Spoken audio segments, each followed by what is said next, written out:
Narsisis yang populer dan karismatik, supel, jago dalam mengumpulkan massa karena pembawaan dan gaya bicara yang begitu memikat.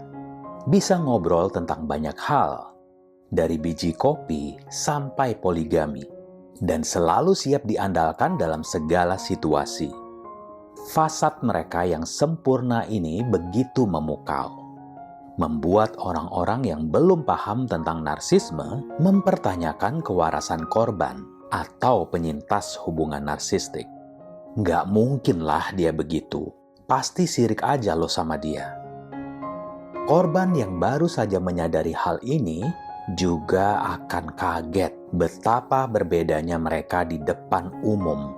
Beda 180 derajat ketika bersama dengan pasangan atau orang terdekat mereka.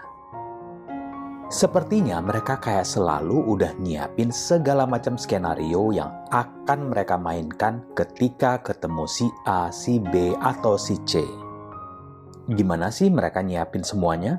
Apakah ini kegiatan mereka ketika mereka sedang sendirian? Yuk kita bahas di episode kali ini.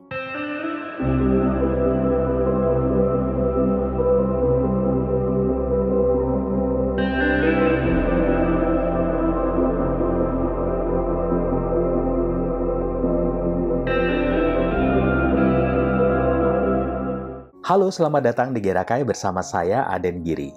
60% dari kalian yang mampir di channel ini belum subscribe. Ayo bantu saya dong untuk subscribe, karena ini akan membantu membesarkan channel saya, yang akan membuat lebih banyak orang terjangkau. Saya juga menerima sumbangan super thanks dari kalian seikhlasnya. Nanti komentar kalian akan di-highlight dan mendapat prioritas direspon terlebih dahulu. Bagi yang membutuhkan konsultasi langsung dengan saya, silakan book di chat.gedakai@gmail.com. Konsultasi ini akan berlangsung selama lebih kurang 1 jam dan dilakukan melalui sambungan telepon atau internet call. Topik kita kali ini adalah tentang hal-hal yang dilakukan narsisis ketika mereka sendirian. Pada dasarnya, mereka membutuhkan orang lain untuk mengagumi mereka, ngasih validasi yang mereka idamkan. Di sisi lain, narsisis bisa saja menikmati kesendiriannya, terutama ketika mereka ingin menghindari kritik atau penolakan dari orang lain. Yang jelas, mereka masih pengen mengendalikan situasi dan gak akan suka berlama-lama sendirian. Seperti yang udah kalian pernah dengar sebelumnya, atau bagi yang baru saja bergabung di channel ini, narsisme adalah gangguan kepribadian yang ditandai dengan rasa mementingkan diri sendiri, angkuh, dan kurang empati terhadap orang lain. Individu dengan sifat narsistik seringkali memiliki rasa harga diri yang tinggi dan percaya bahwa mereka berhak mendapatkan perlakuan dan perhatian istimewa. Dan untuk itu mereka butuh supply. Apa itu supply? Supply adalah istilah yang digunakan untuk mendefinisikan korban hubungan narsistik. Ya bisa kalian-kalian ini, termasuk diri saya sendiri juga di masa lalu. Mereka butuh supply ya kayak mobil atau motor butuh bensin atau di-charge listrik. Kalau enggak, tangki mereka kosong. Ya nggak bisa jalan.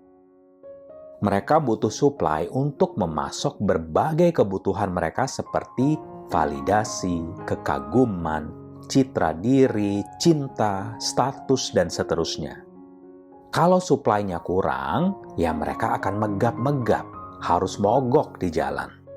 Dan ketika mereka sendirian pun, mereka juga sangat lekat dengan kegiatan-kegiatan seputar memperoleh validasi tadi, dari supply-supply yang mereka pikir mereka miliki.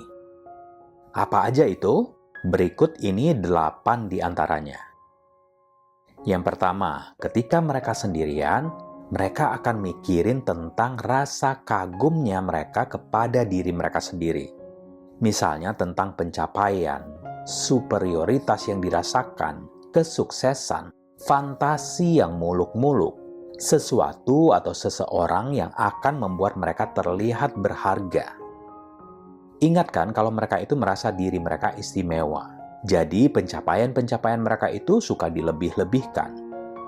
Mungkin kalian ada yang bertanya, apa salahnya menyemangati diri sendiri? Well, ini beda ya dengan orang yang punya rentang emosi sehat. Pencapaian mereka tidak setara dengan perjuangan yang mereka lakukan, yang umumnya adalah dengan mengorbankan orang lain. Yang kedua, menggunakan media sosial untuk berburu supply, untuk mempromosikan diri, mencari validasi, pujian, dan sanjungan. Mereka akan posting konten-konten tentang, ya mungkin materi yang mereka punya, staycation di hotel, yang intinya biar dilihat orang sebagai orang yang sukses. Harapannya tentu saja orang-orang melihat mereka akan menyukai mereka, punya opini tinggi terhadap mereka. Selain flexing atau pamer, narsisis berada di medsos juga buat drama-drama nggak jelas. Apa saja akan mereka lakukan untuk menarik perhatian. Jika nggak posting konten sendiri, mereka akan komen di postingan orang, sampai bisa berantem di sosmed sama orang random. Terkadang perkelahian di sosmed ini bisa berlanjut di dunia nyata. Pernah nih kejadian nyata ya, seseorang yang saya kenal dari satu kerjaan, pas zaman-zaman Twitter baru banget, entah bagaimana ceritanya dia terlibat adu mulut di Twitter. Sampai akhirnya janjian ketemuan di Senayan buat adu jotos. Dan ternyata dia kalah, sampai ngegeletak di tanah.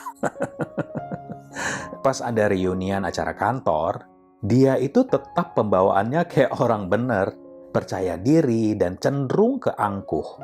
Padahal orangnya kecil gitu ya, nyalinya besar kayak anjing chihuahua kali ya. Badan kecil, bacot gede. Yang ketiga, merencanakan dan membuat skenario untuk memanipulasi orang lain. Nah, ternyata waktu luang mereka bisa dalam tanda kutip sangat produktif, menguntungkan buat mereka. Ini mereka lakukan untuk memastikan mereka masih punya kendali atas orang yang mereka tuju. Mempertahankan citra superior, mendapat simpati, merencanakan balas dendam kepada orang lain yang mereka anggap telah merugikan mereka. Kalau misalnya ada event atau pesta besar yang akan mereka hadiri, mereka akan menyusun strategi dan merencanakan percakapan agar terlihat sukses. Gimana caranya biar punya cerita yang menarik untuk dapat validasi dan kekaguman. Mulai dari cara masuk, busana yang mereka kenakan, bahkan bisa bikin intrik atau drama kecil biar perhatian tertuju ke mereka. Bahkan untuk hal-hal yang kita anggap nggak sebegitunya juga kali. Kenalan saya pernah nih nonton pertunjukan teater yang sama 2 hari berturut-turut. Dia pakai outfit yang berbeda dengan tatanan rambut yang berbeda juga. Karena kenapa? Dia ingin ikut kuis saat break di kedua pertunjukan itu. Jadi hari pertama saya dan beberapa teman yang lain ikut menonton dan kita lihat dia udah gembar-gembor akan ikut kuis dengan semangatnya. Hari kedua, ya saya nggak ikut dong, dan dia nonton bawa anaknya. Nah, masalah anaknya ini saya juga heran. Anaknya itu kayak beban banget buat dia, makanya mungkin dia harus misahin nonton sendirian sama teman dan sama anaknya. Caranya agar dia dapat ditunjuk untuk menjawab kuis juga super heboh, agar bisa langsung dilirik. Hari kedua, dia juga seret anaknya ke atas panggung untuk ngikut kuis. Dan dia udah siapkan temannya yang lain untuk videoin. Sudah dia pikirkan jauh hari skenarionya. Saya bisa melihat sepanjang pertunjukan dia yang kayak super hype, kayak anak kecil lagi sugar rush, komentar sepanjang pertunjukan, dan dia kayak merasa panggung itu untuk dia. Maaf ya teman, kalau saya sekarang membatasi bergaul dengan Anda.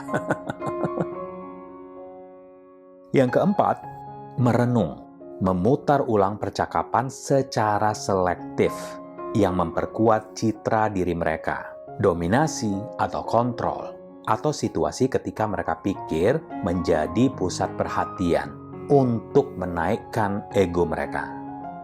Kalau misalnya mereka kepikiran tentang momen di mana suatu percakapan membuat mereka itu down atau dikritik, mereka akan mikirin bagaimana kritikan itu sebenarnya bukan salah mereka.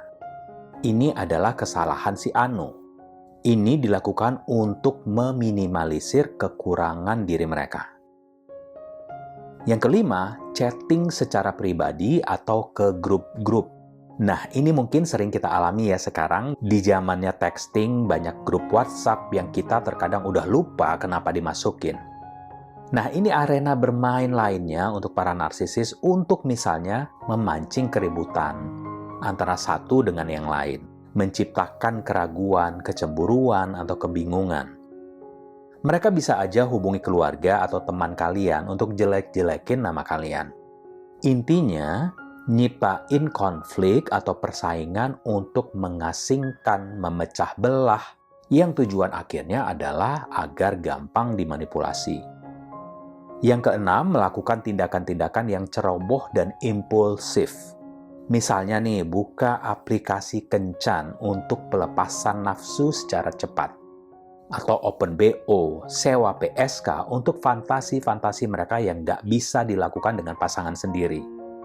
Nonton konten-konten nggak senonoh di internet, pakai narkoba, mabok-mabokan, berjudi, atau belanja yang nggak jelas. Pokoknya untuk mengisi kekosongan validasi tadi. Yang ketujuh, ngubek-ngubek barang pribadi orang lain.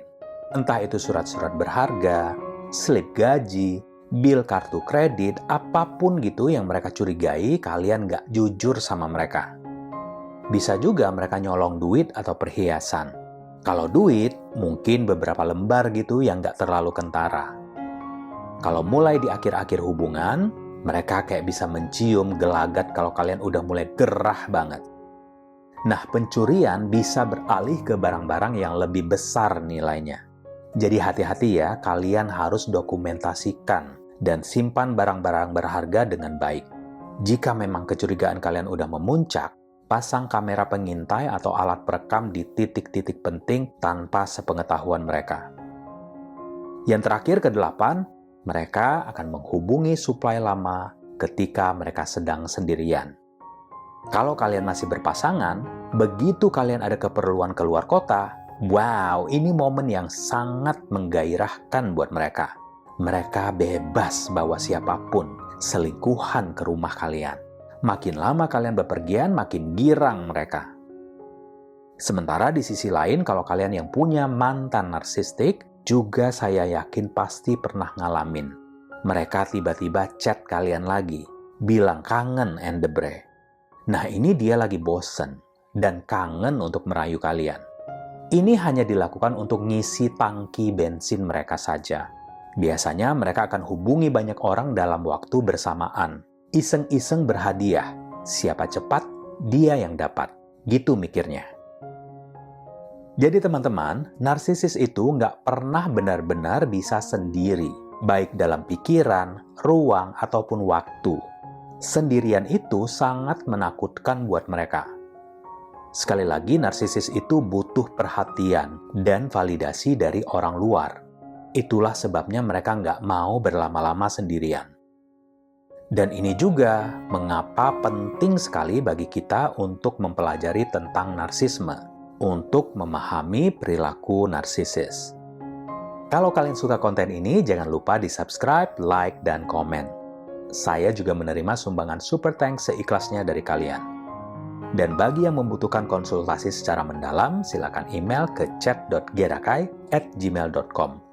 Terima kasih atas perhatiannya, salam hangat, dan sampai jumpa.